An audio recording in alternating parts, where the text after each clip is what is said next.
चलिए बच्चा, तो हम लोग नेक्स्ट 5 नंबर क्वेश्चन देखने जा रहे हैं। तो ये मैट्रिसेस का क्वेश्चन है। तो इसमें आपको दिख रहा है पहले से ही क्या कि यहाँ पे ए है और बी, दो मैट्रिक्स हमको दिया हुआ है।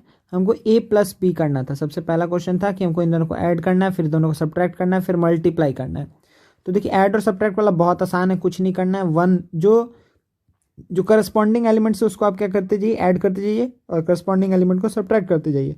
तो 1 प्लस -1 कितना हो जाएगा 0।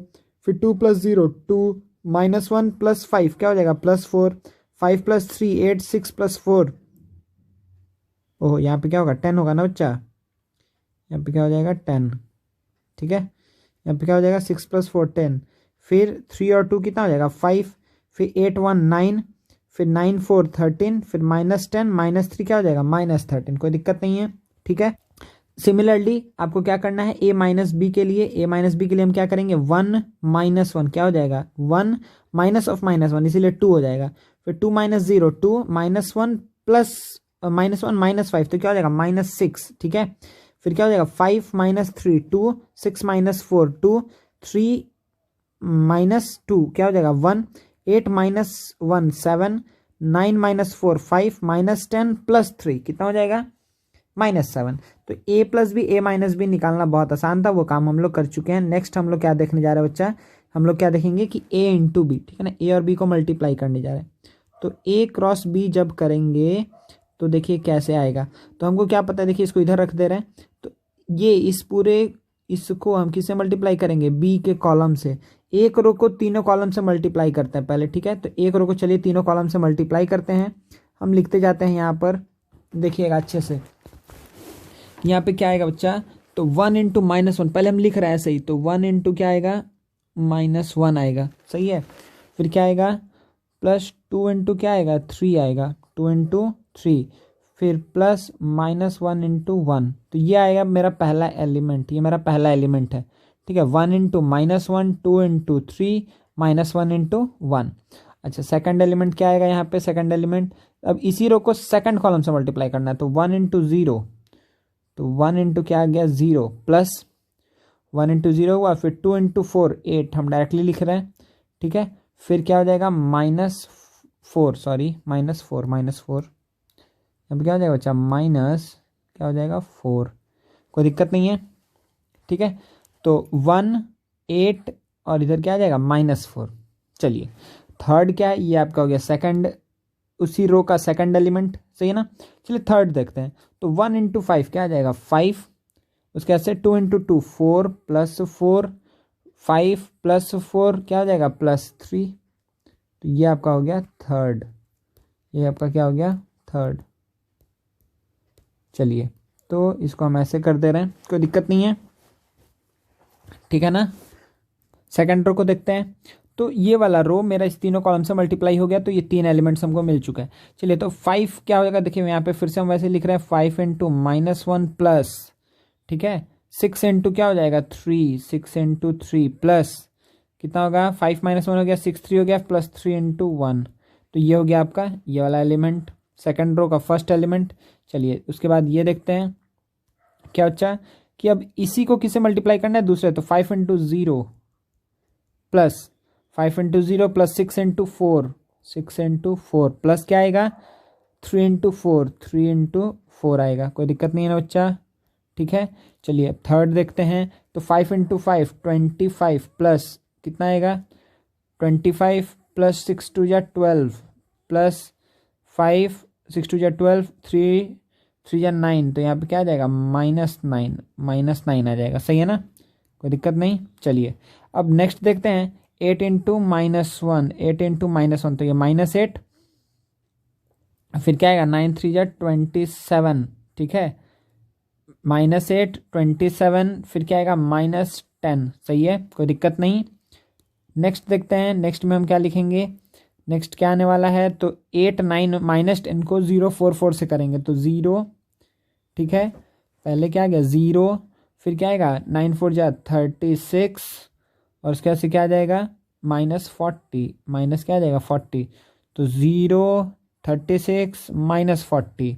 चलिए नेक्स्ट देखते हैं, नेक्स्ट क्या होगा 8 5 जा 40, ठीक है, 8 5 जा 40 प्लस 18 प्लस 18 प्लस क्या हो जाएगा 30, 40 प्लस 18 प्लस 30।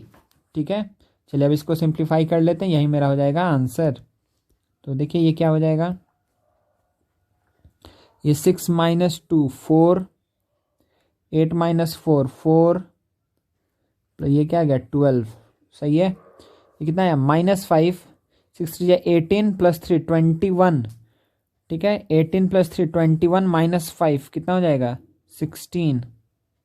ठीक है, ये कितना होगा 24 और ये 12 36। ये कितना होगा 37। ठीक है, 37 माइनस 9 28, फिर क्या हो जाएगा -8 है। अच्छा ये -18 हो जाएगा, तो ये क्या हो जाएगा 9। ठीक है, -8 -10 -18 27 -18 9 हो जाएगा। ये क्या हो जाएगा -4। ठीक है, अच्छा यहाँ पे कितना आया था बच्चा, एक बार फिर से हम चेक कर ले रहे हैं। ए और बी को जब मल्टीप्लाई कर रहे थे तो ये क्या थर्ड रो का सेकंड कॉलम। ठीक है, तो 8 इंटू 0 9 4 जा 36 -40। ठीक है, तो -4 आएगा, वेरी गुड। अच्छा नेक्स्ट क्या है यहाँ पे, ये कितना आ जाएगा 58 और ये क्या आ जाएगा 88। तो यही आपका क्या हो जाएगा आंसर। आई होप हम कोई मिस्टेक नहीं किए हैं। ठीक है, क्योंकि बहुत थोड़ा सा इसमें देखने में थोड़ा दिक्कत होता है, कोई बात नहीं, यही आंसर होना चाहिए। ठीक है ना बच्चा, तो यही आपका क्वेश्चन था 4 मार्क्स का, तो ये हो गया 5 का ए। सही है, चलिए 5 का बी देखते हैं जल्दी से हम लोग। चलिए बच्चा 5 का बी और सी नंबर क्वेश्चन है यहाँ पे, तो चलिए सबसे पहले बी सॉल्व करते हैं। तो बी में देखिए ABCD divides the line segment joining the point this and origin in 5 equal parts. तो ये मेरा हो गया ऑरिजिन और एक पॉइंट है क्या 5 -10 ना, हाँ 5 -10। तो ये 2 पॉइंट्स है मेरे पास, और इसको ABCD क्या करता है, ABCD divides the line segment joining the points in 5 equal parts. तो ABCD 4 पॉइंट्स जो इसको 5 इक्वल पार्ट्स में डिवाइड करता है। ठीक है, तो मान लेते हैं हम लोग ये A, ये B, ओहो छोटा छोटा हो गया ना, ये ले लेते हैं A B C D। ठीक है, चलिए तो नाम लिख दीजिए A B C D। 5 equal parts में डिवाइड किया, दिख भी रहा आपको। ठीक है ना, क्या है 5 इक्वल पार्ट्स, ये 1 पार्ट, फिर ये 2 पार्ट, फिर ये 3 पार्ट, फिर ये 4 पार्ट, फिर ये 5 पार्ट। ये 5 इक्वल पार्ट्स में डिवाइड किया है, कोई दिक्कत नहीं है। चलिए अति सुंदर, खूब भालो। चलिए तो अब क्या करते हैं, यहाँ पर हम लोग को इसका वैल्यू निकालना है। चलिए निकालते हैं, थोड़ा गंदा दिख रहा है, इसको ठीक कर देते हैं। चलिए अब बताइए बच्चा कि यहाँ से अब कैसे हम लोग निकालने की कम से कम स्टेप में हम लोग इसको सॉल्व कर पाएँ। तो देखिए सबसे पहले हम क्या काम कर लेते हैं कि सर आप किसका वैल्यू निकाल दीजिए, ए का निकाल का फ़ायदा नहीं है, बी का निकाल लेते हैं। देखिए बी का निकालते हैं, तो बी का कोऑर्डिनेट को हम क्या मान लिए ए कॉमा बी। बी का कोऑर्डिनेट क्या मान लिए ए कॉमा बी। तो ये रेशियो क्या है, ये 2 पार्ट है इधर और ये 3 पार्ट है इधर, तो 2:3 का रेशियो में डिवाइड कर रहा है। बी डिवाइड्स ओ, इसको पी लिख दे रहे हैं, B divides O P in the ratio 2:3। चलिए तो यहाँ से ए का वैल्यू क्या आ जाएगा बच्चा, ए का वैल्यू क्या आएगा mx2। ठीक है, तो 10 देखिए 2 इंटू 5 mx2 प्लस nx1, यह है 0,0, तो क्या आएगा +0 by m plus n, by m plus n मतलब कि 5, तो ये कितना आएगा 2। अच्छा b का वैल्यू कितना आएगा my2, तो -20 my2 प्लस ny1, तो फिर से 0 बाई m प्लस n, तो क्या आएगा b का वैल्यू आएगा -4। a का वैल्यू कितना आ गया था 2, तो 2, -4 is the value, sorry is the coordinate of b। ये क्या हो गया 2, -4। तो a का कोऑर्डिनेट निकालना बहुत आसान है, क्योंकि a is the mid point of OB। तो a is the mid point of OB है, तो 1, -2 a का कोऑर्डिनेट हो जाएगा। ठीक है, x1 + x2/2 y1 + y2/2 कर दिए, तो ये a और b हमको पता चल गया। अब c और d में से कोई एक वैल्यू हमको निकालना है। ठीक है, कोई दिक्कत नहीं है, तो चलिए तो कोई भी एक निकाल लीजिए भाई जल्दी से। अब बच्चा आप लोग यहाँ से आप लोग कर सकते हैं, ठीक है। हम करते हैं, 1 मिनट रुक जाइए, इसको थोड़ा मिनिमाइज कर ले कि जगह बन जाए मेरे पास। जगह बन गया तो ये करना एकदम बहुत जल्दी वाला बात है। तो सी कोऑर्डिनेट को सपोज करिए हम एक्स कॉमा वाई मान लिए, ठीक है। तो सी किस रेशियो में डिवाइड कर रहा है? अब सी को आप कहीं से भी ले सकते हैं। सी में आप ये लगा दीजिए 1:2 लगा दीजिए, ठीक है। सी को हम मान लेते हैं ये 1:2 के रेशियो में डिवाइड कर रहा है। कौन? 1:2 के डिवाइड में सी डिवाइड्स बीपी, सी डिवाइड्स क्या? बीपी। ये बीपी को 1:2 के रेशियो में डिवाइड कर रहा है, ठीक है। C divides BP in the ratio 1:2। चलिए, तो सी का कोऑर्डिनेट क्या हो जाएगा बच्चा? एक्स इज इक्वल्स टू क्या होगा? इसी को हम क्या मान लिए हैं? एक्स कॉमा वाई, सही है ना। एक्स इज इक्वल्स टू क्या होगा? mx2 plus nx1। nx1 कितना होगा? तो 4 बाई m प्लस n, तो कितना आ जाएगा? 3। 1 मिनट, बाई मिस्टेक वो बंद हो गया था। हाँ, तो x इज इक्वल्स टू क्या आ जाएगा? देखिए बच्चा 1 मिनट, यहाँ प्लस होगा तो क्या आ जाएगा? 9/3, मतलब क्या आ गया? 3।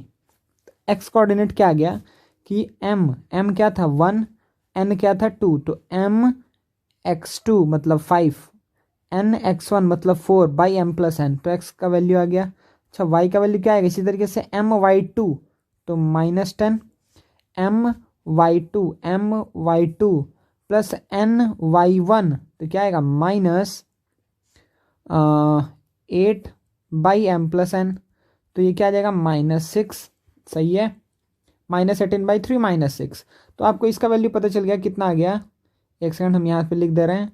एक्स कॉमा वाई का वैल्यू कितना आ गया है?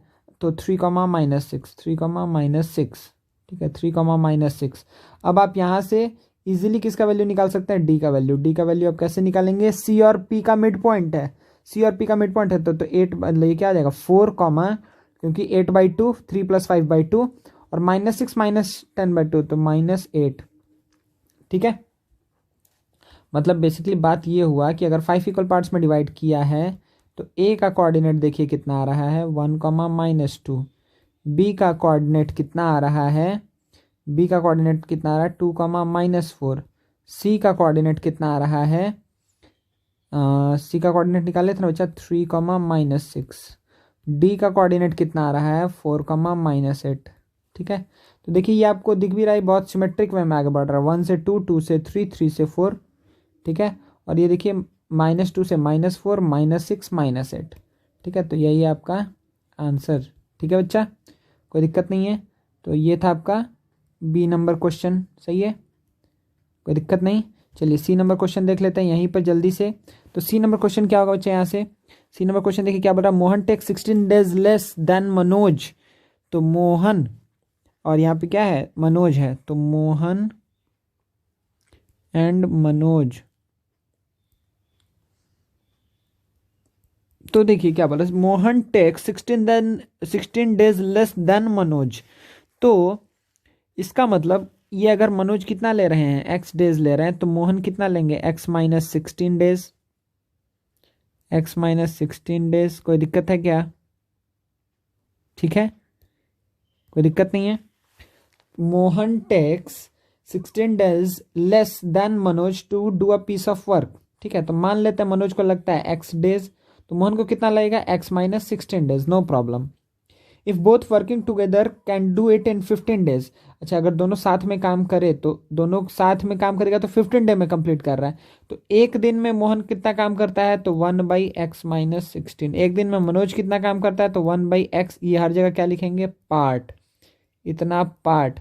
अगर इस दोनों पूरे काम को 15 डेज में कंप्लीट कर दे रहे हैं तो 1 डे में वो लोग कितना काम करेंगे? 1/15 पार्ट। समझ में आ रहा है? समझ में आ रहा है? हम क्या किए कि क्या मान लिए कि लेट मनोज को कितना लगता है? x डेज, तो मोहन कितना लेगा? 16 लेस, मतलब से x -16 डेज। तो एक दिन में मोहन कितना काम करेगा? तो 1/x -16 पार्ट। एक दिन में मनोज कितना काम करेगा? तो 1/x पार्ट। अगर दोनों किसी काम को 15 डेज में कंप्लीट कर दे रहे हैं तो एक दिन में कितना काम करेंगे? तो 1/15 पार्ट। अब आपको दिख रहा है दोनों एक दिन में 1/15 कर रहे हैं, इसीलिए हम क्या बोल सकते हैं कि 1 day work of Manoj, 1 day work of Manoj plus 1 day work of Mohan is equals to 1 day work of them together, ठीक है ना, इन दोनों का काम एक दिन का साथ में का वो कितना है 1/15 पार्ट है। तो how many days will Mohan alone come in how many days will Mohan alone complete the work. तो मोहन अकेले इस काम को कितने दिन में करता है। चलिए इसको सॉल्व कर लेते हैं। तो यहाँ से क्या आ जाएगा बच्चा कि x का वैल्यू हमको निकालना है। चलिए x का वैल्यू निकालते हैं। तो क्या होगा x माइनस 16 प्लस एक्स, ठीक है, x minus 16 plus x by x square minus 16x is equals to 1/15 implies that कि ये कितना हो जाएगा कि 30x माइनस ये कितना हो जाएगा 240 25 225 प्लस 15, हाँ सही है। तो is equals to x square minus 16x, सही है, एक्स स्क्वायर माइनस 16x। तो एक्स स्क्वायर ये कितना हो जाएगा -46x minus 240 is equals to 0। कोई प्रॉब्लम नहीं है ना बच्चा, ठीक है।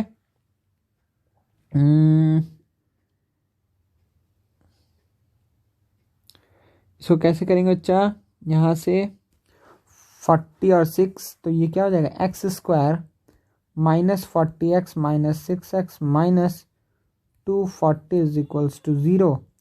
तो x कॉमन लेंगे तो क्या बच जाएगा x माइनस 40 और माइनस 6 कॉमन लेंगे। सॉरी बच्चा कुछ गड़बड़ किया, 1 मिनट। अच्छा यहाँ पे साइन हम थोड़ा सा उस साइड लेके गए थे, छोड़ दिए थे, ठीक है ना। तो यहाँ पर उसको इधर ले जा रहा है तो ये हो जाएगा प्लस 240, यहाँ प्लस होगा, अब यहाँ पर सही आएगा, ठीक है। तो ये इज इक्वल्स टू क्या हो जाएगा 0। तो x is equals to 6 and x is equals to 40, ठीक है।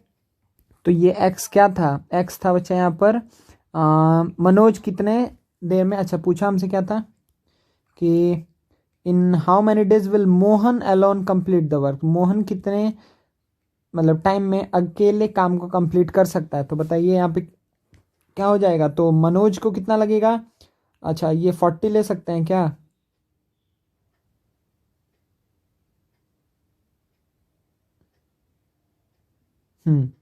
तो अगर सपोज करिए कि ये तो नहीं होगा, x इक्वल्स टू 6 तो हम नहीं ले पाएंगे। समझ में आ रहा है क्यों, क्योंकि अगर x इक्वल्स टू 6 लिए बच्चा तो यहाँ पे 6 माइनस मतलब मोहन निगेटिव डेज में ही काम कंप्लीट कर लेगा, ये नहीं हो सकता है। तो हम क्या ले लेंगे, इसका मतलब क्या हो गया कि मनोज कितने दिन में काम को कंप्लीट कर रहा है, तो 40 डेज में, ठीक है। तो यहाँ पे मोहन कितने दिन में काम करेगा, तो 40 minus 16 which is equals to 24 days, सही है। तो ये आपका हो जाएगा आंसर, ठीक है बच्चा। तो ये था बी और सी हम लोग कंप्लीट कर लिए हैं 5 नंबर क्वेश्चन का, सही है ना। चलिए नेक्स्ट क्वेश्चन देखते हैं, देख लीजिए आप एक बार अच्छे से। ये सी इन पार्ट था, ठीक है, ये सी था, ठीक है ना, ओके।